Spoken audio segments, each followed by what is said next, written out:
English alchemy എന്ന YouTube ചാനലിലേക്ക് ഏവർക്കും സ്വാഗതം. ഇന്ന് നടന്ന സെക്രട്ടറി അസിസ്റ്റൻ്റ് മെയിൻ പരീക്ഷയുടെ ഇംഗ്ലീഷ് ചോദ്യങ്ങളും അനുബന്ധ വസ്തുതകളുമാണ് ഡിസ്കസ് ചെയ്യുന്നത്. നേരത്തെ ഈ ചാനൽ കണ്ടിട്ടില്ലാത്തവർ ചാനൽ കാണുകയും അത് സബ്സ്ക്രൈബ് ചെയ്യുകയും ചെയ്യുക. ഒരാഴ്ചയായിട്ടുള്ളൂ ഈ ചാനൽ ഫോം ചെയ്തിട്ട്. അതിൽ ടെൻസിനെ കുറിച്ചുള്ള കാര്യങ്ങളാണ് കൊടുത്തിരിക്കുന്നത്. അപ്പോൾ ആ വീഡിയോസ് കാണുക. ഇന്നത്തെ ക്വസ്റ്റ്യനിലേക്ക് നമുക്ക് പോകാം. ഒന്നാമത്തെ ചോദ്യം ഇതാണ്: they postponed the meeting due to an unexpected delay in processing the documents. Pick out a phrasal verb that can substitute the underlined word. ഏതാണ് അണ്ടർലൈൻഡ് വേർഡ് എന്ന് പറയുന്നത്? പോസ്റ്റ്പോൺഡ് എന്നുള്ളതാണ്. പോസ്റ്റ്പോൺഡ് എന്ന് വെച്ച് കഴിഞ്ഞാൽ മാറ്റിവെച്ചു എന്നാണ്. അവിടെ അൺഎക്സ്പെക്റ്റഡ് ആയിട്ടുള്ള ഡിലേ കാരണം, പ്രോസസ്സിങ് ദ ഡോക്യുമെൻറ്റ്സ്, അതിലുണ്ടായതിൻ്റെ കാരണം അവരുടെ മീറ്റിംഗ് മാറ്റി വെച്ചു എന്ന് കൊടുക്കുകയാണ്. ഇത് വളരെ സിമ്പിളായിട്ടുള്ള, ഇന്നത്തെ പരീക്ഷ നടന്നിട്ടുള്ള എല്ലാ ചോദ്യങ്ങളും വളരെ സിമ്പിളായിട്ടുള്ള ക്വസ്റ്റ്യൻസ് ആണ് ചോദിച്ചിരിക്കുന്നത്. നോക്കൂ, ഓരോന്നിൻ്റെ അർത്ഥം നോക്കാം. നമുക്ക് എന്നിട്ട് ആൻസറിലേക്ക് വരാം. മൂവ് ഔട്ട് എന്ന് പറഞ്ഞു കഴിഞ്ഞാൽ leave once place or work എന്നാണ്. ഒരാളുടെ സ്ഥലത്ത് നിന്നും മാറുക, അല്ലെങ്കിൽ ഒരാളുടെ ഒരു ജോലിയിൽ നിന്നും മാറുക എന്നുള്ളതാണ് മൂവ് ഔട്ട് എന്നുള്ളതിൻ്റെ മീനിങ്. അപ്പോൾ പോസ്റ്റ്പോണ്ട് എന്ന് വെച്ചാൽ മാറ്റി വെക്കുക എന്നാണ്. അതല്ല ആൻസർ. അപ്പോൾ ഒന്നാമത്തേതല്ല എന്ന് മനസ്സിലായി.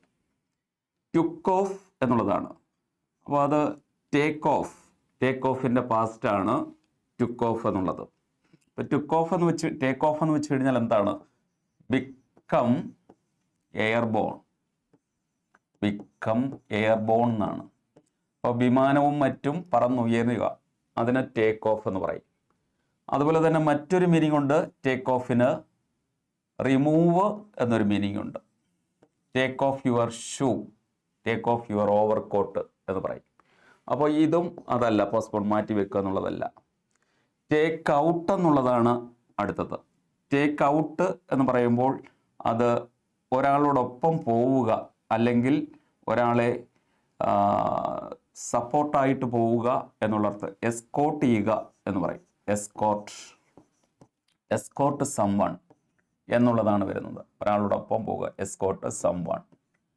അതല്ലെന്നുണ്ടെങ്കിൽ ടേക്ക് ഔട്ട് എന്ന് പറയുന്നത് ഒബ്റ്റെയിൻ സംതിങ് എന്നുള്ള മീനിങ് ഉണ്ട്. Obtain something. അപ്പോൾ ഇതാണ് ഇതിൻ്റെ മീനിങ് ഒക്കെ. അപ്പോൾ ഇതും ആൻസർ അല്ല. പിന്നെ നമുക്കറിയാം അടുത്ത വേർഡ് പുട്ട് ഓഫ് ആണ്. പുട്ട് ഓഫ് എന്ന് വെച്ച് കഴിഞ്ഞാൽ പോസ്റ്റ്പോൺ. അതിൻ്റെ പാസ്റ്റായിട്ട് വരുമ്പോഴാണ് പോസ്റ്റ്പോൺഡ് എന്ന് വരുന്നത്. അപ്പോൾ ആൻസർ വരുന്നത് പോസ്റ്റ്പോൺഡ് എന്നുള്ളതാണ്. പോസ്റ്റ്പോൺഡ്. അപ്പോൾ അതിൻ്റെ ഫ്രേസൽ വെർബ് പുട്ട് ഓഫ്. രണ്ടാമത്തെ question: which among the following is A correct sentence? താഴെ തന്നിരിക്കുന്നതിൽ ഏതാണ് ശരിയായിട്ടുള്ള സെന്റൻസ് എന്നാണ് കൊടുത്തിരിക്കുന്നത്. അപ്പോൾ നമുക്ക് ഓപ്ഷൻസ് നോക്കിയാണ് അതിനകത്ത് നിന്ന് ആൻസർ ചെയ്യേണ്ടത്. ഈ തന്നിരിക്കുന്ന ടോപ്പിക്ക് ഡിഗ്രീസ് ഓഫ് കമ്പാരിസൺ എന്ന് പറയുന്ന ടോപ്പിക്കിൽ നിന്നാണ്. നമുക്കറിയാം അഡ്ജക്റ്റീവിനകത്ത് വരുന്നതാണ് ഡിഗ്രീസ് ഓഫ് കമ്പാരിസൺ. 3 തരത്തിലുള്ള അഡ്ജക്റ്റീവ് ഉണ്ട്: positive degree, comparative degree, superlative degree. ഉദാഹരണത്തിന് ടോൾ എന്ന് പറയുന്ന വേർഡ് പോസിറ്റീവ് ഡിഗ്രിയാണ്. ടോളർ എന്നുള്ളത് കമ്പാരറ്റീവ് ഡിഗ്രിയാണ്. Tallest superlative degree. ഒരു വ്യക്തി, ഒരു വസ്തു, ഒരു സാധനം എന്നിവയെക്കുറിച്ച് മാത്രം പറയുമ്പോൾ ഉപയോഗിക്കുന്ന, യാതൊരു കമ്പാരിസണും ഇല്ലാതെ ഉപയോഗിക്കുന്നതാണ് പോസിറ്റീവ് ഡിഗ്രി. 2 നമ്പർ വരുമ്പോൾ ഉപയോഗിക്കുന്നതാണ്, അല്ലെങ്കിൽ 2 ഗ്രൂപ്പുകൾ തമ്മിൽ കമ്പയർ ചെയ്യുമ്പോൾ ഉപയോഗിക്കുന്നതാണ് കമ്പാരറ്റീവ് ഡിഗ്രി. 2-ലധികം വരുമ്പോൾ ഉപയോഗിക്കുന്നതാണ് സൂപ്പർലേറ്റീവ് ഡിഗ്രി. അപ്പോൾ ഒന്നിൽ നിന്ന് മറ്റൊന്നിലേക്ക് കൺവേർട്ട് ചെയ്യാനായിട്ട് ചോദിക്കും. ഇപ്പോൾ സൂപ്പർലേറ്റീവ് ഡിഗ്രി തന്നിട്ട് പോസിറ്റീവിലേക്കോ കമ്പാരറ്റീവിലേക്കോ ചോദിക്കാം. അതുപോലെ നേരെ തിരിച്ചും ചോദിക്കാം. ഇതേ തരത്തിൽ ഒരു സെൻറ്റൻസ് ആണ് ഇവിടെ നമുക്ക് തന്നിരിക്കുന്നത്. അതിനകത്ത് കൺവേർഷൻ അല്ല ചോദിച്ചിരിക്കുന്നത്, തന്നിരിക്കുന്നത് ഏത് ശരി എന്നുള്ളതാണ് ചോദിച്ചിരിക്കുന്നത്. അപ്പോൾ ഓരോ ഓപ്ഷനും നോക്കി നമുക്ക് മനസ്സിലാക്കണം. No other boy in the class is as smart as Rahul. അപ്പോൾ നമുക്ക് ആദ്യം വന്നിരിക്കുന്നത് നോ അതർ എന്നുള്ള വേർഡാണ്.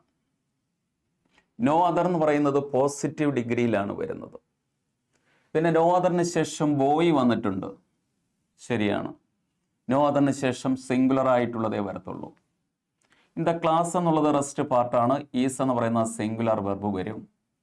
ആസ് ഇവിടെ സ്മാർട്ട് എന്നുള്ളതാണ് അഡ്ജക്റ്റീവ് കൊടുത്തിരിക്കുന്നത്. അതിന് തൊട്ട് മുമ്പ് ആസ് വന്നിട്ടുണ്ട്, അതിനുശേഷം ആസും വന്നിട്ടുണ്ട്. അപ്പോൾ ഈ കൊടുത്തിരിക്കുന്നത് ശരിയാണ്. As smart as tall as great as intelligent as powerful as beautiful positive ഡിഗ്രിക്ക് അപ്പുറവും ഇപ്പുറവും ആസ് എന്നുള്ളത് വരാം, അല്ലെങ്കിൽ സോ ആസ് വരാം. പിന്നെ രാഹുൽ എന്ന് പറയുന്ന സബ്ജക്റ്റ് ആണ് അവിടെ വന്നിരിക്കുന്നത്. ഇത്രയും കാര്യങ്ങളാണ്. അപ്പോൾ ഈ സെൻറ്റൻസ് ശരിയായിട്ടുള്ളതാണ് എന്ന് നമുക്ക് മനസ്സിലാക്കാൻ കഴിയും. എങ്കിലും ബാക്കിയുള്ളത് നോക്കുക. No other boys in the class is. എന്താണ് ഇവിടുത്തെ തെറ്റെന്ന് വെച്ച് കഴിഞ്ഞാൽ ബോയ്സ് എന്ന് വന്നിട്ടുണ്ട്. നോ അതറിന് ശേഷം ബോയ്സ് വരത്തില്ല, ബോയിയെ വരത്തുള്ളൂ, അതായത് സിംഗുലറേ വരത്തുള്ളൂ. ബാക്കിയൊക്കെ ശരിയാണ്. അപ്പോൾ എന്തായാലും ഇത് തെറ്റ്. നോ അതർ ബോയ് ശരിയാണ്. No other boy in the class are എന്നുള്ളത് വരത്തില്ല, ഈസേ വരത്തുള്ളൂ. അപ്പോൾ ഈ ഓപ്ഷനും തെറ്റാണ്. അടുത്ത no other boy in the class are. ഇവിടെ ബോയ് വന്നിട്ടുണ്ട്, ഇവിടെ ആർ വന്നിട്ടുണ്ട്. No other boy in the class are. പിന്നെ മാത്രവുമല്ല സ്മാർട്ടർ എന്നാണ് വന്നിരിക്കുന്നത്, ദാനും വന്നിട്ടുണ്ട്. അപ്പോൾ അങ്ങനെ വരുന്നത് കൊണ്ട് ഈ ഓപ്ഷനും തെറ്റാണ് എന്ന് മനസ്സിലാക്കാൻ കഴിയും. ഇനി നമുക്കിത് എങ്ങനെയാണ് ഇത് വന്നത് നോക്കൂ. No other boy in the class is as smart as Rahul. ഇതിൻ്റെ സൂപ്പർലേറ്റീവ് എന്താണ് നമുക്ക് നോക്കാം. Rahul is the smartest boy in the class. ഇത് സൂപ്പർലേറ്റീവ് ഡിഗ്രിയാണ്. ഈ സൂപ്പർലേറ്റീവ് ഡിഗ്രിയിൽ വന്നിരിക്കുന്ന കാര്യങ്ങൾ എന്തൊക്കെയുണ്ടെന്ന് നോക്കൂ. സബ്ജക്റ്റ് വന്നിട്ടുണ്ട്, ഓക്സിലറി വെർബ് ഈസ് വന്നിട്ടുണ്ട്, ദി എന്ന് പറയുന്ന ആർട്ടിക്കിൾ, സ്മാർട്ടസ്റ്റ് എന്ന് പറയുന്ന സൂപ്പർലേറ്റീവ് ഡിഗ്രി. ഇതിനെ നമ്മൾ പറയുന്നത് ബോയ് ഇൻ ദ ക്ലാസ് എന്നാണ്. അപ്പോൾ ആ പറയുന്നതിനെ നമ്മൾ പറയുന്നു rest part of the sentence, അല്ലെങ്കിൽ remaining part of the sentence എന്ന് ഷോർട്ടായിട്ട് നമുക്ക് എങ്ങനെ പറയാം, അല്ലെങ്കിൽ RPS എന്ന് പറയാം. ഇതാണ് സൂപ്പർലേറ്റീവ് ഡിഗ്രിയുടെ structure. Subject, auxiliary verb, the, superlative degree, പിന്നെ rest part of the sentence. നമ്മൾ ഈ സെൻറ്റൻസിനെ മാറ്റുമ്പോൾ, ഇതിനെ നമുക്ക് പോസിറ്റീവിലേക്ക് മാറ്റുമ്പോൾ ഉണ്ടാകുന്ന സ്ട്രക്ചർ എന്ന് പറയുന്നത് നോ അതർ. ഇത് ബൈഹർട്ടാക്കി വെക്കേണ്ട കാര്യമാണ്. നോ അതർ പ്ലസ് RPS വരണം. RPS എന്ന് പറയുന്നത് remaining part of the sentence. അത് കഴിഞ്ഞിട്ട് ഓക്സിലറി വെർബ് വരണം. ഓക്സിലറി വെർബിന് ശേഷം ആസ്. അത് കഴിഞ്ഞിട്ട് പോസിറ്റീവ് ഡിഗ്രി. പോസിറ്റീവ് ഡിഗ്രി കഴിഞ്ഞ് വീണ്ടും ആസ്. അതിനുശേഷം വരേണ്ടത് സബ്ജക്റ്റ്. അപ്പോൾ ഇത്തരത്തിൽ കൊടുത്തിരിക്കുന്ന സെൻറ്റൻസിന് സൂപ്പർലേറ്റീവ് ഡിഗ്രിയുടെ പോസിറ്റീവ് ഡിഗ്രി എഴുതുന്ന സ്ട്രക്ചറാണ് ഈ കൊടുത്തിരിക്കുന്നത്. അപ്പോൾ ഈ സെൻറ്റൻസിനെ നമ്മൾ മാറ്റുമ്പോൾ ഏതാദ്യം വരേണ്ടത് നോ അതർ എന്നുള്ളത് വരണം. അതിനുശേഷം rest part of the sentence no other boy in the class. അവിടെ നമ്മൾ ബോയ്സ് എന്നുള്ളത് നേരത്തെ വന്നപ്പോഴാണ് തെറ്റിയത്.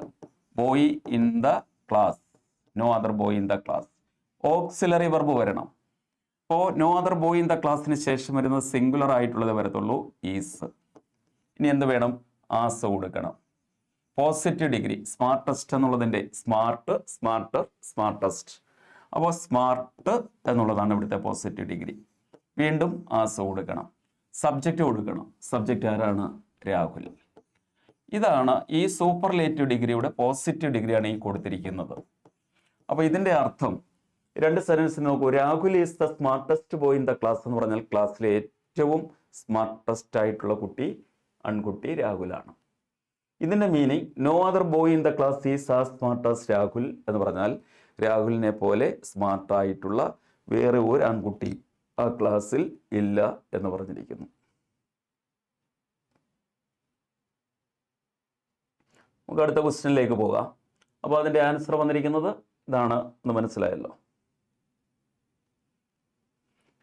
I am searching for ways to break the ice with the new class. What is the meaning of the idiom break the ice? ഇതാണ് നമുക്ക് തന്നിരിക്കുന്ന part. Break the ice എന്നുള്ളതാണ്. Ice breaking moment എന്നൊക്കെ പറയും. നമ്മളൊരു മീറ്റിംഗ് ഒക്കെ കൂടുമ്പോൾ വിവിധങ്ങളായിട്ടുള്ള സ്ഥലങ്ങളിൽ നിന്ന് വന്നിട്ടുള്ള വ്യത്യസ്തരായിട്ടുള്ള ആൾക്കാർ വന്നിട്ടുണ്ടെങ്കിൽ പരിചയപ്പെടുന്നതിന് വേണ്ടിയിട്ട് ഏതെങ്കിലും തരത്തിലുള്ള ഇൻട്രൊഡക്ഷൻ, സെൽഫ് ഇൻട്രൊഡക്ഷനോ അതല്ലെങ്കിൽ മറ്റ് ആക്ടിവിറ്റിയിലോ ഏർപ്പെടുന്നതായിട്ട് നമുക്ക് കാണാൻ കഴിയും. അത് ഐസ് ബ്രേക്കിംഗ് മൊമെൻറ്റ് എന്ന് പറയും. തണുത്ത് മരവിച്ചിരിക്കുന്ന അല്ലെങ്കിൽ അവരിൽ നിന്ന് വ്യത്യസ്തമായി നിൽക്കുന്ന അവസ്ഥയിൽ നിന്നൊന്ന് മാറിക്കിട്ടുന്നതിന് വേണ്ടിയിട്ടുള്ളതാണ്. അപ്പോൾ അത് ആണ് നമുക്ക് ഇതിൽ നിന്ന് നോക്കേണ്ടത്. ഓരോ ഓപ്ഷനും തന്നിട്ടുണ്ട്. To do something that makes people feel more reliable. More reliable എന്നാണ് ഇവിടുത്തെ, ബാക്കിയെല്ലാം ഒരുപോലെയൊക്കെയാണ്. റിലയബിൾ മീൻസ് വിശ്വസനീയമായിട്ടുള്ളത്, വിശ്വസ്തമായിട്ടുള്ളത് എന്നാണ്. അപ്പോൾ അതല്ല എന്ന് മനസ്സിലാക്കാൻ കഴിയും. To do something that makes people feel more hard working. Hard വർക്കിന് വേണ്ടിയിട്ട് ആക്കി മാറ്റുകയല്ല, കഠിനാധ്വാനികളാക്കാൻ വേണ്ടിയിട്ടുള്ളതല്ല. To do something that makes people feel more relaxed. അപ്പം മസിൽ പിടിച്ചിരിക്കുന്ന ആൾക്കാരെ വളരെ സൗമ്യമായ രീതിയിലേക്ക് കാര്യത്തിലേക്ക് കൊണ്ടുവരിക എന്നുള്ളതാണ്. റിലാക്സ്ഡ് ആക്കുക, അതാണ് ഐസ് ബ്രേക്കിംഗ് മൊമെൻറ്റ്. അപ്പോൾ പറയുകയാണ് എത്രയും പേര് എല്ലാവരും പോയി പേര് കളക്ട് ചെയ്തുകൊണ്ടിരിക്കുക. കൂടുതൽ ഇവിടെ സമ്മേളിച്ചിരിക്കുന്ന ആൾക്കാരുടെ പേര് കളക്ട് ചെയ്തുകൊണ്ട് വരുന്നവർക്കൊരു സമ്മാനമുണ്ടെന്ന് പറയുമ്പോൾ പെട്ടെന്ന് ആ ഉൾവലിച്ചിൽ മാറിയിട്ട് കൂടുതൽ കാര്യത്തിലേക്ക് എൻഗേജ് ചെയ്യാനായിട്ട് പോകുന്നു. ഒരു ആക്ടിവിറ്റി കൊടുക്കുക. അപ്പോൾ റിലാക്സ്ഡ് എന്നുള്ളതാണ്. ഇത് അടുത്തത് കൊടുത്തിരിക്കുന്ന ഫോക്കസ്ഡ് എന്നാണ്. മോർ ഫോക്കസ്ഡ് അതല്ല ആൻസർ വരുന്നത്. More relaxed. The king ruled dash a vast empire. Pick the correct proposition. റൂൾഡിൻ്റെ കൂടെ വരുന്ന റൂൾഡ് ഫ്രം വരുന്നില്ല. അത് നമ്മൾ വന്നിരിക്കുന്ന വേറെ ഇപ്പോൾ പറയുകയാണ് ഇന്ന കാലം മുതൽ വേറൊരു സമയം വരെ എന്ന് പറയുകയാണെങ്കിൽ ഫ്രം ടു എന്നുള്ളതൊക്കെ കൊടുക്കാം. ഇവിടെ റൂളിൻ്റെ കൂടെ വരുന്ന പ്രൊപ്പോസിഷൻ ഓവർ ആണ്. Rule over a vast empire. ഒരു വലിയ വിശാലമായിട്ടുള്ള സാമ്രാജ്യ ഭരണം നടത്തിയിട്ടുണ്ട് എന്നാണ്. Governed, ruled over means governed എന്നാണ്. Which of the following is the correct spelling. ഒരേ വേർഡിൻ്റെ ഇപ്പോൾ പരീക്ഷയ്ക്ക് തരുമ്പോൾ പല രീതിയിൽ ചോദിക്കാം. പല വാക്കുകൾ തന്നിട്ട് ഏതാണ് ശരിയായിട്ടുള്ള വേർഡ്, സ്പെല്ലിംഗ് ഉള്ളത് ഏതെന്ന് ചോദിക്കാം, ഏതാണ് തെറ്റായിട്ടുള്ളത് എന്ന് ചോദിക്കാം. അപ്പോൾ ആ ചോദ്യത്തിൻ്റെ രീതി അനുസരിച്ചാണ് നമ്മൾ ആൻസർ കൊടുക്കേണ്ടത്.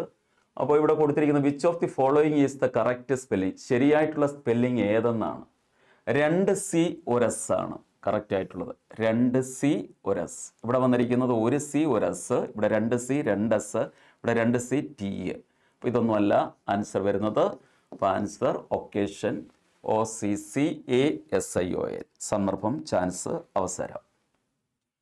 Dash watch that you want is dash limited edition. Use the correct articles. 2 article എഴുതേണ്ടതായിട്ടുണ്ട്. ഇവിടെ എന്തിനെക്കുറിച്ചാണ് പറഞ്ഞിരിക്കുന്നത്? വാച്ചിനെ കുറിച്ചാണ് പറഞ്ഞിരിക്കുന്നത്. ഇവിടെ ഒരു റിലേറ്റീവ് പ്രോനൗൺ വന്നിരിക്കുന്നത് ശ്രദ്ധിക്കുക. അപ്പോൾ റിലേറ്റീവ് പ്രോനൗൺ വന്നു കഴിഞ്ഞാൽ അതിന് തൊട്ടു മുമ്പ് വരുന്ന നൗണിനെ തന്നെയാണ് പിന്നീട് വിശേഷിപ്പിച്ചിരിക്കുന്നത്. അപ്പോൾ നമുക്ക് യു വാണ്ട്, ഏതെങ്കിലും ഒരു വാച്ചിനെ കുറിച്ചല്ല പറഞ്ഞിരിക്കുന്നത്, മറിച്ച് നീ ആവശ്യപ്പെട്ട വാച്ചിനെ കുറിച്ചാണ്. സ്പെസിഫിക്കേഷനാണ് അവിടെ കൊടുത്തിരിക്കുന്നത്. നമുക്കറിയാം ആർട്ടിക്കിൾ ഏതൊക്കെയാണ്? A and the. Definite article എന്ന് പറയുന്നത് ദിയും, എ ആൻ എന്ന് പറയുന്നത് ഇൻഡെഫിനിറ്റ് ആർട്ടിക്കിളും. അപ്പോൾ എ ആൻ എന്ന് പറയുന്ന ഈച്ച്, പെർ, വൺ എന്നീ ഉള്ള അർത്ഥങ്ങളിൽ കൊടുക്കും. വൗവൽ സൗണ്ട് വരുമ്പോൾ, സ്വരാക്ഷരങ്ങൾ വരുമ്പോഴാണ് അല്ലെങ്കിൽ സ്വരശബ്ദം വരുമ്പോഴാണ് ആൻ കൊടുക്കുന്നത്. വ്യഞ്ജന ശബ്ദം വരുമ്പോഴാണ് എ കൊടുക്കുന്നത്. ഇത് രണ്ടിലുപരിയായിട്ട് സ്പെസിഫിക്കേഷനൊക്കെ കൊടുക്കുകയാണെന്നുണ്ടെങ്കിൽ ആർട്ടിക്കിൾ ദി എന്നുള്ളത് കൊടുക്കാം. എ വാച്ച്, ആൻ വാച്ച് എന്തായാലും വരത്തില്ല. എ വാച്ച് എന്ന് പറഞ്ഞു കഴിഞ്ഞാൽ നമ്മൾ ശരിയല്ല. A watch that you want അല്ല. നീ ആവശ്യപ്പെട്ട വാച്ച് എന്ന് പറയുമ്പോൾ ദർ ഈസ് എ സ്പെസിഫിക്കേഷൻ. മാത്രവുമല്ല അവിടെ ദാറ്റ് എന്ന് പറയുന്ന റിലേറ്റീവ് പ്രോനൗൺ വന്നിട്ടുണ്ട്. അപ്പോൾ അതുകൊണ്ട് ഇവിടെ ഒരു ഉറപ്പായിട്ടും പറഞ്ഞിരിക്കുന്നത് കൊണ്ട് ദി എന്നുള്ളതാണ് ആദ്യം വരുന്ന article. The watch that you want is dash limited edition. പിന്നെ ദി അല്ല അവിടെ വേണ്ടുന്നത്, എ എന്നുള്ളതാണ് അവിടെ കൊടുക്കുന്നത്. A limited edition. ഇത് സ്പെസിഫിക്കേഷനായിട്ട് ഇവിടെ കൊടുത്തിരിക്കുന്നില്ല. അപ്പോൾ ആൻസർ വരുന്ന ഡിയും എയും വരുന്ന ഓപ്ഷൻ ഡി ആണ്. What is the antonym of benevolent? Benevolent എന്നുള്ളതിൻ്റെ ആന്റോണിമാണ്. സാധാരണ ഇതിൻ്റെ ഓപ്പോസിറ്റായിട്ട് വരുന്ന സാധാരണ ചോദിച്ചുകൊണ്ടിരിക്കുന്ന മാലവോളന്റ് ആണ്. മാലവോളന്റ്. ബെനവോളന്റ് എന്ന് വെച്ച് കഴിഞ്ഞാൽ വളരെ കൈൻഡ് ആയിട്ടുള്ളത്, വളരെയധികം സ്നേഹമുള്ളത്, കരുണയുള്ളത്, ചാരിറ്റി ചെയ്യുന്നതിന് താല്പര്യമുള്ളത് എന്നൊക്കെയാണ് ബെനവോളന്റ് എന്ന് വെച്ച് കഴിഞ്ഞാൽ. അപ്പം അതിൻ്റെ ഓപ്പോസിറ്റാണ് മാലവോളന്റ് എന്ന് പറയുന്നത്. ഫോറിൻ വേർഡായിട്ടും ഇത് ഉപയോഗിക്കുന്നതാണ്. അപ്പോൾ ഇവിടെ നമുക്ക് ആ ഒരു വേർഡ് വന്നിട്ടില്ല. അപ്പോൾ ബെനവോളന്റ് എന്ന് പറയുമ്പോൾ അതിൻ്റെ സിമ്പതറ്റിക് എന്ന് പറഞ്ഞാൽ ഏതാണ്ട് അതിൻ്റെ സിനോണിമാണ്. ഇവിടെ നമ്മളോട് ചോദിച്ചിരിക്കുന്നത് എന്താണ്? ആന്റോണിമാണ്. സിമ്പതറ്റിക്, അനുകമ്പാപൂർണമായിട്ട് പെരുമാറുന്നത്. അപ്പോൾ അതിൻ്റെ ഓപ്പോസിറ്റ്, അപ്പോൾ ഇതല്ല ആൻസർ വരുന്നത്. ക്രൂവൽ എന്നുള്ള വാക്ക് കൊടുക്കാം. ബെനവോളന്റ് കൈൻഡാണ്, എന്നാൽ ക്രൂവൽ ക്രൂരമായിട്ടുള്ളത്. എലഗന്റ് ശ്രേഷ്ഠമായിട്ടുള്ളത്, മികച്ചത് എന്നുള്ളതാണ്. അതല്ല വരിക. സിമ്പിൾ വളരെ ലളിതമായിട്ടുള്ളത്, അതുമല്ല ആൻസർ വരുന്നത്. അപ്പോൾ നമ്മുടെ ഇവിടുത്തെ കറക്റ്റ് ആൻസർ എന്ന് പറയുന്നത് ഏതാണ്? ക്രൂവൽ എന്നുള്ളതാണ്. ക്രൂവൽ മീൻസ് മാലവോളന്റ് എന്നർത്ഥം വരും. അപ്പോൾ ബെനവോളന്റിൻ്റെ ഓപ്പോസിറ്റാണ് മാലവോളന്റ്, അല്ലെങ്കിൽ ഇവിടുത്തെ cruel. Shut the door. What is the passive voice of the sentence? ഈ സെന്റൻസിന്റെ പ്രത്യേകത ഇമ്പരേറ്റീവ് സെന്റൻസ് ആണ്. ഇമ്പരേറ്റീവ് സെന്റൻസ് എന്ന് പറഞ്ഞു കഴിഞ്ഞാൽ വെർബിൽ സ്റ്റാർട്ട് ചെയ്യുന്ന സെന്റൻസ് ആണ്. വെർബിൽ സ്റ്റാർട്ട് ചെയ്യുന്ന സെന്റൻസ് ആണെങ്കിൽ അതിൻ്റെ പാസീവ് വോയിസ് ഉണ്ടാക്കാൻ ഇങ്ങനെ കൊടുത്താൽ മതി. ലെറ്റ് പ്ലസ് ഒബ്ജക്റ്റ് പ്ലസ് ബിയുടെ ഫോമായിട്ട് ബി തന്നെ കൊടുത്തിട്ട് V3 കൊടുത്തു കഴിഞ്ഞാൽ ഇമ്പരേറ്റീവ് സെന്റൻസ് പോസിറ്റീവ് ആണെങ്കിൽ അതിൻ്റെ പാസീവ് വോയിസ് കിട്ടും. എന്താ ഇമ്പരേറ്റീവ് സെന്റൻസ്? വെർബിൽ സ്റ്റാർട്ട് ചെയ്യുന്ന സെന്റൻസിനെയാണ് ഇമ്പരേറ്റീവ് സെന്റൻസ് എന്ന് പറയുന്നത്. നോക്കൂ, ഇവിടെ തന്നിരിക്കുന്ന ഏതാണ്? ഷട്ട് ദ ഡോർ എന്നാണ്. യു ആണ് ഇവിടുത്തെ സബ്ജക്റ്റ് കൊടുത്തിട്ടില്ല. Shut the door, open the window, close the door, release the prisoner, bring him. ഇതൊക്കെ വരുന്നത് ഇമ്പരേറ്റീവ് സെന്റൻസ് ആണ്. ഇമ്പരേറ്റീവ് സെന്റൻസ് പോസിറ്റീവ് ആണ്. എന്നാൽ ഡോണ്ട് ഷട്ട് ദ ഡോർ എന്ന് പറഞ്ഞാൽ ഇമ്പരേറ്റീവ് സെന്റൻസ് നെഗറ്റീവ് ആണ്. Don't open the door imperative sentence negative ആണ്. Don't release him imperative sentence negative ആണ്. നെഗറ്റീവ് ആണെങ്കിൽ ഈ പറയുന്നതിൻ്റെ കൂടെ നോട്ടൂടെ ചേർത്താൽ മതിയാകും. ഇവിടെ നമുക്ക് വരുന്നത് ഇമ്പരേറ്റീവ് സെന്റൻസ് പോസിറ്റീവ് ആയതുകൊണ്ട് ആദ്യം എന്ത് കൊടുക്കണം? ലെറ്റ് കൊടുക്കണം. ലെറ്റ് കഴിഞ്ഞിട്ട് ഒബ്ജക്റ്റ്, തന്നിരിക്കുന്ന സെന്റൻസിലെ ഒബ്ജക്റ്റ് കൊടുക്കണം. ബിയുടെ ഫോമായിട്ട് ബി കൊടുക്കണം. V3 എഴുതണം തന്നിരിക്കുന്ന വെർബിൻ്റെ. നോക്കൂ, ഇവിടെ തന്നിരിക്കുന്ന വേർഡ് ഷട്ട്, ഇതാണ് വെർബ്. ദ ഡോർ എന്നുള്ളത് ഒബ്ജക്റ്റ് വന്നിട്ടുണ്ട്. അപ്പോൾ ഒബ്ജക്റ്റ് ഉണ്ട്, വെർബുണ്ട്. അപ്പോൾ നമ്മൾ തുടങ്ങേണ്ടത് എങ്ങനെയാണ്? ആദ്യം ലെറ്റ് എഴുതണം. ലെറ്റ് എന്ന് കൊടുത്തു. ഇനി ഒബ്ജക്റ്റ് എഴുതണം. ഏതാണ് ഒബ്ജക്റ്റ്? The door.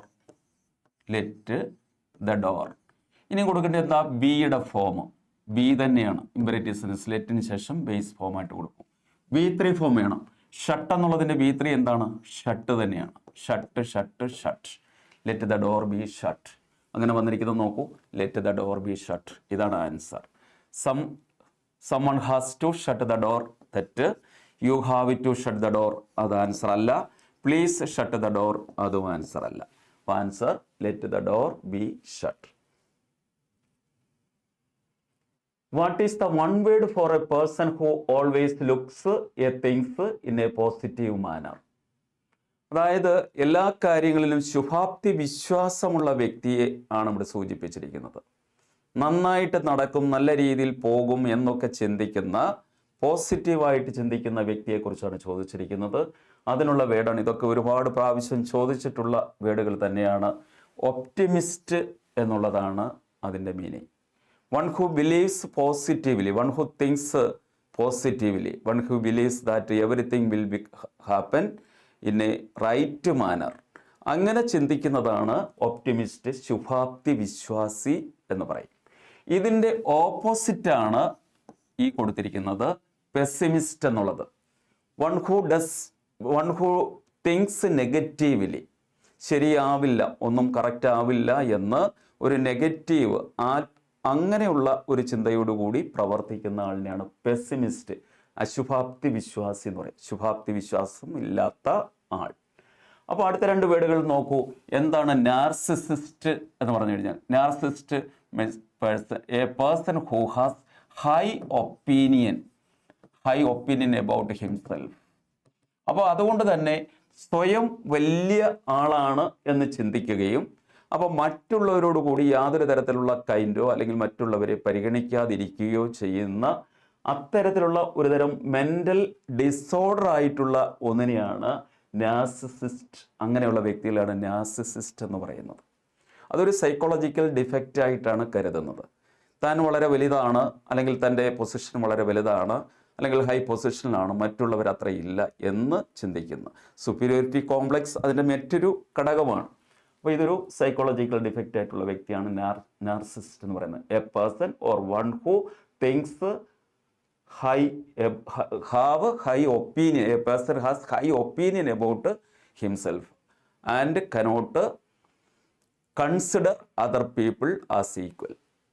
അടുത്തത് മെലിയോറിസ്റ്റ് എന്ന് പറഞ്ഞു കഴിഞ്ഞാൽ one who thinks that the world can change or improve by the human effort. മനുഷ്യ പ്രയത്നം കൊണ്ട് ലോകത്തിൻ്റെ പുരോഗതി ഉണ്ടാക്കാൻ കഴിയും, മാറ്റങ്ങൾ വരുത്താൻ കഴിയും എന്ന് ചിന്തിക്കുന്ന ആളിനെയാണ് മെലോറിസ്റ്റ് എന്ന് പറയുന്നത്. നമ്മുടെ ആൻസർ വരുന്നത് optimist. What is the one word for a person who always looks at things in a positive manner? What modal auxiliary is used to suggest necessity or obligation? അത്യാവശ്യമാണ്, അതല്ലെങ്കിൽ ഒബ്ലിഗേഷൻ കടപ്പാടാണ്. മോറൽ ഒബ്ലിഗേഷൻ ഒക്കെ പറയാം. Obligation കടമയാണ് എന്ന് കാണിക്കുന്ന modal auxiliaries ഏതാണ്? Modal auxiliary verb മൊത്തം 24 എണ്ണം ഉണ്ട്. അതിനെ 2ആയിട്ട് തിരിച്ചിട്ടുണ്ട്. പ്രൈമറി ഓക്സിലറി എന്നും മൊഡാൽ ഓക്സിലറി എന്നും. പ്രൈമറി ഓക്സിലറി 11 എണ്ണമാണ്. Am, is, are, was, were, have, has, had, do, does, did, ഈ 11 എണ്ണം.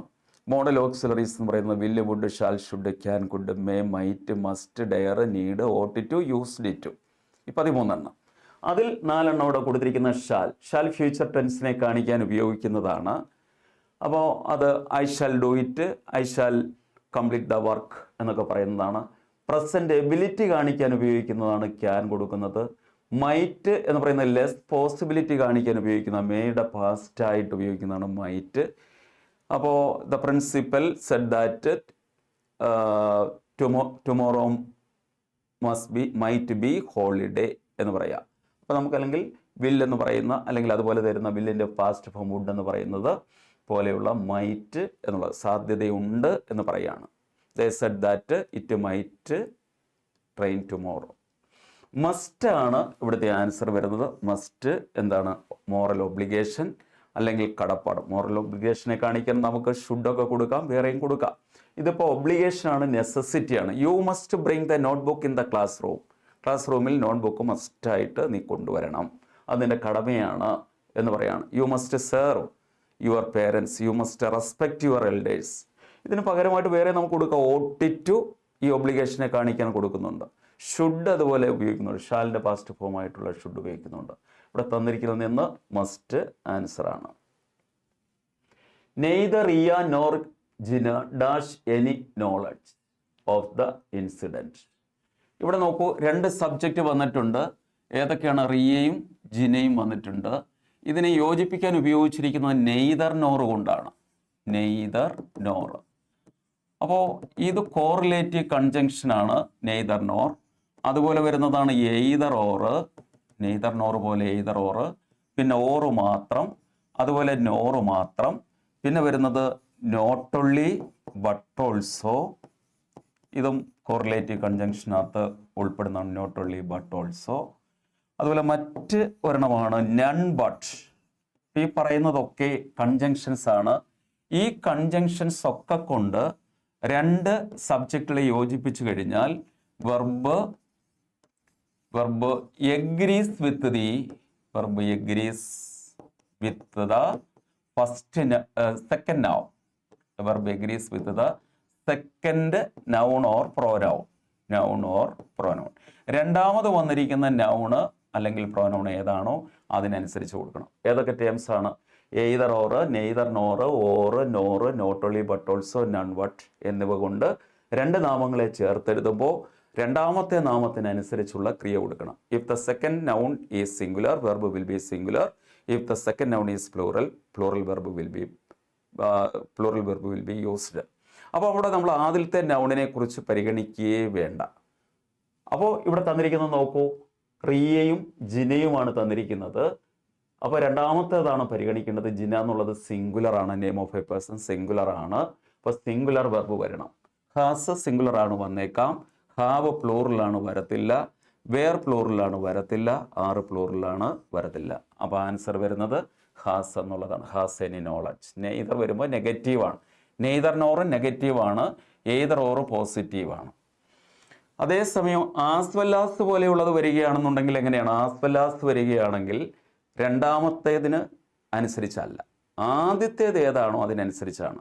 അതുപോലെ ഒരു 10-20 ടേംസ് ഉണ്ട്. As well as, as much as, as many as, more than, rather than, no less than, with, along with, together with, accompanied by, in the company of, followed by, in addition to, besides, except. അതുപോലെ വരുന്ന like, unlike, excluding, including, and not തുടങ്ങി വരുന്ന ടേംസും ഉണ്ട്. രണ്ട് നാമങ്ങളെ യോജിപ്പിച്ചാൽ ആദ്യത്തേതിനനുസരിച്ചാണ്.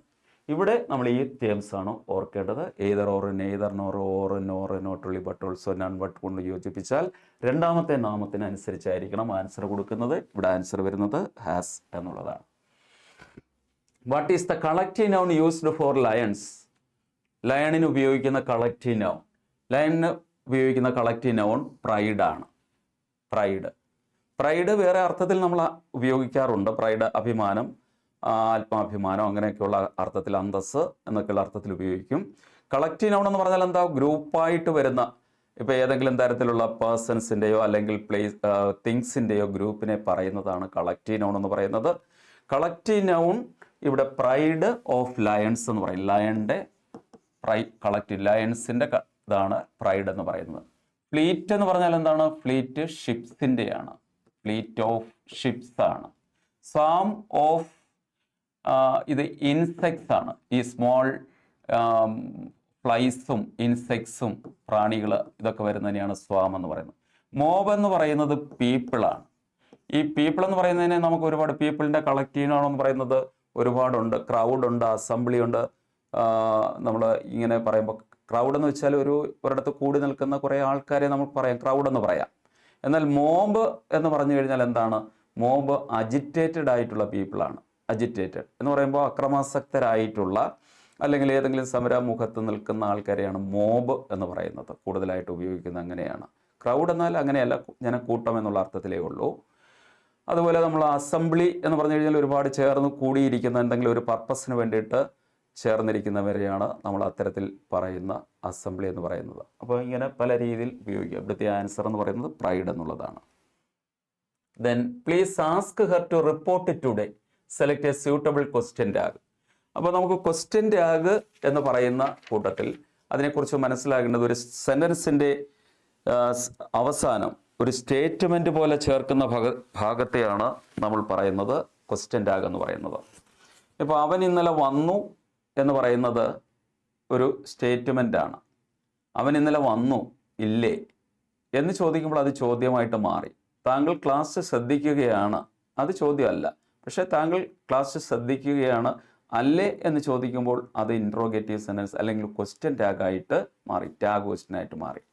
അപ്പോൾ സ്റ്റേറ്റ്മെൻറ്റിൻ്റെ എൻഡിൽ അല്ലേ അല്ലെങ്കിൽ ഇല്ലേ എന്ന് ഒരു ടെയിൽ പോലെ ചേർക്കുന്നതാണ് ടാഗ് എന്ന് പറയുന്നത്. അത് ഇംഗ്ലീഷിൽ എഴുതിയാൽ മതിയാകും. അപ്പോൾ രണ്ട് തരം സെൻറ്റൻസിനെ കുറിച്ച് അറിയണം. സെൻറ്റൻസ് പോസിറ്റീവ് ഉണ്ട്, സെൻറ്റൻസ് നെഗറ്റീവ് ഉണ്ട്. അവൻ ഇന്നലെ വന്നിരുന്നു എന്ന് പറയുന്നത് പോസിറ്റീവാണ്, അവൻ ഇന്നലെ വന്നില്ല എന്ന് പറയുന്നത് സെൻറ്റൻസ് നെഗറ്റീവാണ്. ഞാൻ നന്നായി പരീക്ഷ എഴുതിയിട്ടുണ്ട് പോസിറ്റീവാണ്, ഞാൻ നന്നായി പരീക്ഷ എഴുതിയില്ല എന്ന് പറയുന്നത് നെഗറ്റീവാണ്. സെൻറ്റൻസ് പോസിറ്റീവ് ആണെങ്കിൽ ടാഗ് നെഗറ്റീവ് ആയിരിക്കണം. അപ്പോൾ അതിൻ്റെ ഫോർമാറ്റ് എന്ന് പറയുന്നത് പോസിറ്റീവ് സ്റ്റേറ്റ്മെൻറ്റിൻ്റെ ടാഗ് നെഗറ്റീവ് ആയിരിക്കണം. അപ്പോൾ വേണ്ടുന്ന ഓക്സിലറി വെർബ് കൊടുക്കണം. ഓക്സിലറി വെർബിന് ശേഷം നോട്ട് കൊടുക്കണം. നോട്ട് കഴിഞ്ഞിട്ട് സബ്ജക്റ്റ് കൊടുക്കണം. സബ്ജക്റ്റിന് ശേഷം ക്വസ്റ്റ്യൻ മാർക്ക് കൊടുക്കണം. ഇതാണ് ഇതിനകത്ത് നമുക്ക് ഈ സെൻറ്റൻസിൻ്റെ ടാഗ് എഴുതാനായിട്ട് വേണ്ടി വരുന്നത്. അപ്പോൾ ഇവിടെ നോക്കൂ, ഇത് നമ്മൾ കൊടുത്തിരിക്കുന്നത് ഇത്തരത്തിൽ ഒരു സെന്റൻസ് അല്ല. നോക്കൂ, ഈ സെന്റൻസിന്റെ പ്രത്യേകത please ask her to report today. ഞാൻ ബേസ് ആയിട്ടുള്ള കാര്യമാണ് പറയുന്നത്. അപ്പോൾ she is smart, she is smart എന്ന് പറഞ്ഞു കഴിഞ്ഞാൽ ഇതിന്റെ എന്തായിരിക്കും വരുന്നത്? She smart. ഈസ് എന്ന് പറയുന്ന ഓക്സിലറി വെർബുണ്ട്, നോട്ട് ചേർക്കണം. നോട്ട് ചേർക്കുമ്പോൾ ഈസിന്റെ കൂടെ നോട്ട് ചേർക്കുമ്പോൾ ഈസിന്റെ എന്ന് വരും. സബ്ജക്റ്റ് ഷീ ആണ്, ഷീ കൊടുക്കുക. അപ്പോൾ ഈസ് ഇൻറ്റു ഷീ. ഇനി രണ്ടാമത്തെ പോയിന്റ് എന്ന് പറയുന്നത് സബ്ജക്റ്റ് സെന്റൻസ് നെഗറ്റീവ് ആണെങ്കിൽ ടാഗ് പോസിറ്റീവ് ആയിരിക്കണം. അപ്പോൾ അതിന്റെ ഫോർമാറ്റ് എന്ന് പറയുന്നത് ഓക്സിലറി വെർബ് പ്ലസ് സബ്ജക്റ്റ് കൊടുത്താൽ മതിയാകും. അപ്പോൾ ഇതേ സെന്റൻസിനെ നെഗറ്റീവ് ആക്കുകയാണെങ്കിൽ ഷീ ഈസ് നോട്ട് സ്മാർട്ട് എന്ന് പറയുമ്പോൾ അതിനകത്ത് ഓക്സിലറി ഈസ് ആണ്. നോട്ട് എന്ന് പറയുന്ന നെഗറ്റീവ് വേർഡ് വന്നിട്ടുണ്ട്. നെഗറ്റീവ് വേർഡ് വന്നു കഴിഞ്ഞാൽ ടാഗ് കൊടുക്കേണ്ടത് പോസിറ്റീവ് ആയിരിക്കണം, നോട്ട് ചേർക്കണ്ട. അപ്പോൾ അതിൻ്റെ ആൻസർ വരുന്നത് ഈസ് ഷീ എന്നുള്ളതാണ്. അപ്പോൾ ഇതാണ് അതിൻ്റെ ബേസ് ആയിട്ടുള്ള കാര്യങ്ങൾ. നെഗറ്റീവ് വേർഡ്സ് ഏതൊക്കെയാണെന്ന് അറിയണം, ഓക്സിലറി വെർബ് ഏതാണെന്ന് അറിയണം, നോട്ട് ചേർക്കുന്നത് എങ്ങനെയാണെന്ന് അറിയണം. പക്ഷെ നമുക്കിവിടെ കൊടുത്തിരിക്കുന്ന സെന്റൻസ് നോക്കൂ, please ask her to report today. ഇവിടെ ഈ പ്ലീസ് അങ്ങ് മാറ്റിക്കഴിഞ്ഞിട്ട് ബാക്കി വായിച്ചു നോക്കൂ. Ask her to report today. Ask എന്ന് പറയുന്നത് വെർബാണ്. Ask her to report today. അപ്പോൾ ഈ വെർബിൽ സ്റ്റാർട്ട് ചെയ്യുന്ന സെന്റൻസിനെ നമ്മൾ നേരത്തെ കണ്ടതാണ്. വെർബിൽ സ്റ്റാർട്ട് ചെയ്യുന്ന സെന്റൻസിനെ എന്താ പറയുക? ഇമ്പരേറ്റീവ് സെന്റൻസ് എന്ന് പറയുക. അപ്പോൾ അതിൻ്റെ കൂടെ ഇവിടെ ഒരു റിക്വസ്റ്റിനെ കാണിക്കുന്നതായതുകൊണ്ട് പ്ലീസ് എന്നുള്ള വേർഡും കൂടെ ചേർന്ന് വന്നിരിക്കുന്നു. അപ്പോൾ നമ്മൾ ഈ സ്ട്രക്ചർ ഈ രീതിയിൽ എടുത്തു കഴിഞ്ഞാൽ അത് ശരിയാവില്ല. ഇതാണ് അതിൻ്റെ ബേസ്, അല്ലാതെ ക്വസ്റ്റ്യൻ ടാഗിൻ്റെ കാര്യം എന്ന് പറയുന്നത്. എന്നാൽ ഇമ്പരേറ്റീവ് സെന്റൻസ് പോസിറ്റീവ് ആണിത്. Please ask her to report today എന്നുള്ളത് ഇമ്പരേറ്റീവ് സെന്റൻസ് ആണ്, പോസിറ്റീവ് ആണ്. അതിൽ തന്നെ പോസിറ്റീവ് ഉണ്ട്, നെഗറ്റീവ് ഉണ്ട്. ഇമ്പരേറ്റീവ് സെന്റൻസ് നെഗറ്റീവ് വരികയാണെങ്കിൽ, ഇപ്പോൾ നമുക്കൊരു സെന്റൻസ് കൊടുക്കുകയാണ്, ഇമ്പരേറ്റീവ് സെന്റൻസ് നെഗറ്റീവ് വരികയാണെങ്കിൽ, ഇപ്പോൾ don't open the door, don't open the door എന്നുള്ള നെഗറ്റീവ് സെന്റൻസ് വരികയാണെങ്കിൽ ഒരേ ഒരു ടാഗേ വരത്തുള്ളൂ. അതേതാണ്? വിൽ യു എന്ന് കൊടുത്താൽ മതിയാകും. ഇമ്പരേറ്റീവ് സെന്റൻസ് നെഗറ്റീവ് ആണോ, ടാഗ് പോസിറ്റീവ്, ഇങ്ങനെയുള്ള വിൽ യു എന്നുള്ള ആൻസർ വരും. എന്നാൽ ഇമ്പരേറ്റീവ് സെന്റൻസ് പോസിറ്റീവ് ആണെങ്കിൽ ടാഗ്, ഇമ്പരേറ്റീവ് സെന്റൻസ് പോസിറ്റീവ് ആണെങ്കിൽ ടാഗ് 3 രീതിയിൽ വരാം. വിൽ യു വരാം, വോണ്ട് യു വരാം, അതുപോലെ തന്നെ കോണ്ട് യു എന്നുള്ളത് വരാം. കോണ്ട് യു നമ്മുടെ ഇറിറ്റേഷൻ, ദേഷ്യം, അസ്വസ്ഥത എന്നിവ കാണിക്കുമ്പോഴാണ് കാണ്ട് യു കൊടുക്കുന്നത്. അതല്ലാതുള്ള സന്ദർഭങ്ങളിൽ വിൽ യു അല്ലെങ്കിൽ വോണ്ട് യു എന്നുള്ളത് കൊടുക്കാം. ഇപ്പോൾ ഒരു സെന്റൻസ് പറയുകയാണ് യൂസ് യുവർ കോമൺ സെൻസ്. എത്ര പറഞ്ഞു കൊടുത്തിട്ടും മനസ്സിലാവുന്നില്ല, അപ്പോൾ പറയുകയാണ് യൂസ് യുവർ കോമൺ സെൻസ്. അപ്പോൾ ഇങ്ങനെ പറയുന്ന സിറ്റുവേഷനിൽ നമുക്ക് അവിടെ കൊടുക്കാവുന്നത് കോണ്ട് യു എന്നുള്ളത് കൊടുക്കാം. Keep silent. ഇപ്പോൾ എന്ന് ഒരു ടീച്ചർ ക്ലാസ്സിൽ പറയുകയാണെങ്കിൽ കുട്ടികൾ ബഹളം ഉണ്ടാക്കുന്നു എന്നുള്ളത് മനസ്സിലാക്കണം. അപ്പോൾ അവിടെ കൊടുക്കാവുന്നത് കോണ്ട് യു എന്നുള്ളത് കൊടുക്കാം. അല്ലാതുള്ള സെന്റൻസ് വന്നാൽ വിൽ യോ വോണ്ട് യോ നമുക്ക് സന്ദർഭം അനുസരിച്ച്, സിറ്റുവേഷൻ അനുസരിച്ച് കൊടുക്കാൻ കഴിയാവും. അപ്പോൾ ഇവിടെ വന്നിരിക്കുന്നത് നോക്കിയേ, പ്ലീസ് വന്നിട്ടുണ്ട്, ask her to report today എന്നാണ് കൊടുത്തിരിക്കുന്നത്. നെഗറ്റീവ് അല്ല, പോസിറ്റീവാണ്. പോസിറ്റീവ് ആണെങ്കിൽ 3 സാധ്യതകളുണ്ട്. Won't you, can't you, will you. അപ്പോൾ ക്യാൻ യു ആണ്, ക്യാൻ യു വരത്തില്ല. ഷുഡ് യു ആണ്, വരത്തില്ല. ഡോണ്ട് യു ആണ്, വരത്തില്ല. അപ്പോൾ ആൻസർ ഏതാ വരുന്നത്? വിൽ യു എന്നുള്ളതാണ്. ദെൻ അപ്പോൾ നിങ്ങൾ ഈ ക്വസ്റ്റ്യൻസ് കൂടുതൽ, ഇത് വളരെ സിമ്പിളായിട്ടുള്ള ക്വസ്റ്റ്യൻസ് ആണ്. അപ്പോൾ ഈ ചാനൽ കാണുന്നവരത് ബാക്കിയുള്ളവരിലേക്ക് ഷെയർ ചെയ്യുക, നിങ്ങൾ സബ്സ്ക്രൈബ് ചെയ്യുക. അപ്പോൾ കൂടുതൽ സംശയങ്ങളുണ്ടെങ്കിൽ നിങ്ങൾക്ക് ചോദിക്കാം. ആ സംശയങ്ങൾ നേരിട്ട് ചോദിച്ചു കഴിഞ്ഞാൽ അതിന് മറുപടി കിട്ടുന്നതായിരിക്കും. കൂടുതൽ കാര്യങ്ങൾക്കായിട്ട് നിങ്ങൾ എല്ലാ വിധത്തിലുള്ള സപ്പോർട്ടുകളും ഉണ്ടാകണം. ചാനലിൻ്റെ പേര് ഇംഗ്ലീഷ് ആൽക്കമി എന്നാണ്. PSC ഇംഗ്ലീഷ് എന്ന് പറഞ്ഞാൽ കൊടുത്തിട്ട് നോക്കിയാൽ നിങ്ങൾക്ക് മനസ്സിലാക്കാൻ കഴിയും. ശരി, okay, thank you for attending the class.